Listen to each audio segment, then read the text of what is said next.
If you are a fan of anthropomorphized robots that really bring a lot of heart into something that is really truly mechanical, then today's book just might be for you. Today I will be reviewing The Wild Robot Escapes by Peter Brown. Welcome to Spencer Reads Everything. I'm your host, Spencer Duncan, and today I'm reviewing the sequel to one of my favorite books all year. The first book in the series, The Wild Robot. I'm not entirely sure how long ago that came out, but the movie just came out last month. It's actually still in theaters, and to my understanding, doing surprisingly well. It's gotten rave reviews. I very much look forward to seeing it. Alas, when it comes out on streaming, probably. My daughter's quite not old enough to want to go see a movie in person. But I loved the first book, and I loved this book too. I will say, the first book ends with the expectation that it is not over. Something else has to happen to have full resolution. And this book picks up in a very interesting spot. And what I really enjoyed about this book is, so let me give you a quick synopsis. So this book starts out, remember our robot Rozin, she is being reactivated at some farm. And you are curious because they tell you her name early on, so you know it's the same robot from the first robot in the series. But she seems to be acting very normally, and so there's this big question of how much does she remember from her previous life. And then not too long into it, you do discover she certainly remembers her previous life, and she has been refurbished, so she has been fixed. At the end of the first book, there's a fair amount of damage done to her. Actually, all throughout the book, she is having damage done to her. But this, you find out she's been refurbished, she's been rebuilt, and she does really remember her previous life, and she absolutely wants to get back to her son, and she wants to get back to the island, and she wants to figure out how she can. But she is also helping this farmer and his family. His wife has passed away. The farmer is having a hard time walking. You know, there's some kind of accident, and then he has two children. And of course, Roz comes to love the animals on the farm. She comes to love the farmer and his children, and so you discover, even though she frequently says that she doesn't understand emotions, she clearly has them, and she struggles with wanting to go back to the island and to escape, because not only would it be difficult, she of course could be captured and tracked, and all of that are big concerns to her, but she also is growing to really like these people, and so there's this real struggle. And she gets to know other animals, not just ones on the farm. She also gets to know all sorts of other animals, most notably migrating birds. And so she will soon discover birds that don't know her son, but they can spread the word, and they do. So Roz actually becomes famous throughout much of the animal world, and so before long, her son is going to show up to the farm, and they're going to discuss how exactly she can escape.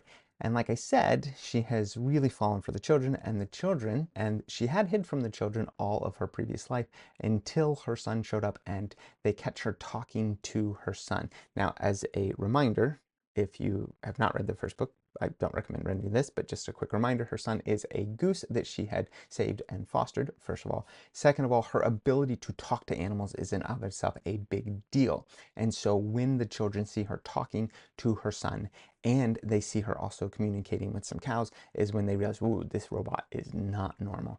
And so she has to confess and tell them everything. And of course, they are very understanding, and they very much want to help her out. So they immediately start trying to figure out how they can help Roz escape, getting rid of a tracking device, and help her prepare for when her son will return. He then has to leave and come back. He can't stay the whole time because he's migrating, and it would be dangerous to him.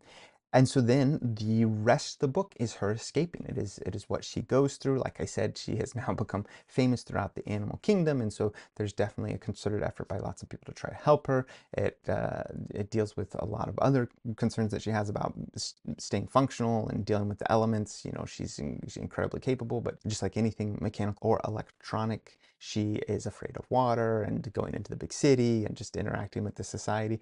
All those things are problems, and that is what the rest of the book is, and it is dealing with that.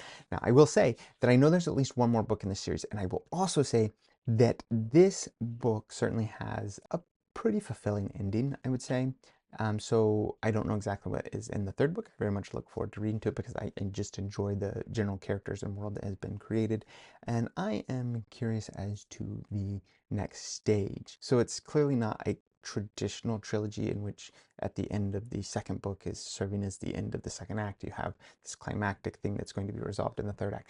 That doesn't appear to be the case in this trilogy. So I am curious about what's going to come next. Maybe it's also set up to have more than just 3 books. I don't know. I look forward to finding out, and I of course let you guys know as I find out myself. Who is this book for? Well, the audience is certainly a probably middle school range, although I loved it, and I think anyone that is open to a somewhat simplistic way of writing in times, but certainly open to a very interesting story, I think can enjoy this. I did, and everyone I've talked to that has read this also has similar reactions, and so I think that that is going to broadly be the audience. Who would I not say this is for?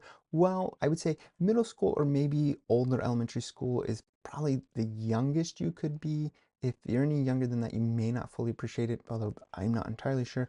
I would also say that something that's worth remembering in this book and in the previous book is that they do deal with the reality of death and the reality of the animal kingdom. Even though she is this beloved character, that is going to be something that never really goes away. Also, if you haven't read the first book, I don't recommend reading this. Please read the first book first. But otherwise, I think it's a great book. I do. I think it's a wonderful, quick read. And I think it's a great book for anyone that isn't necessarily a first-time reader, but this is maybe your next stage right after your first chapter books. I think that this is something that they could handle. And I think that the adults and everyone around them would appreciate it too, like I did. But those are my thoughts. Please let me know what you think in the comments. Don't forget to like, subscribe, turn on those notifications. And until next time, keep those pages turning.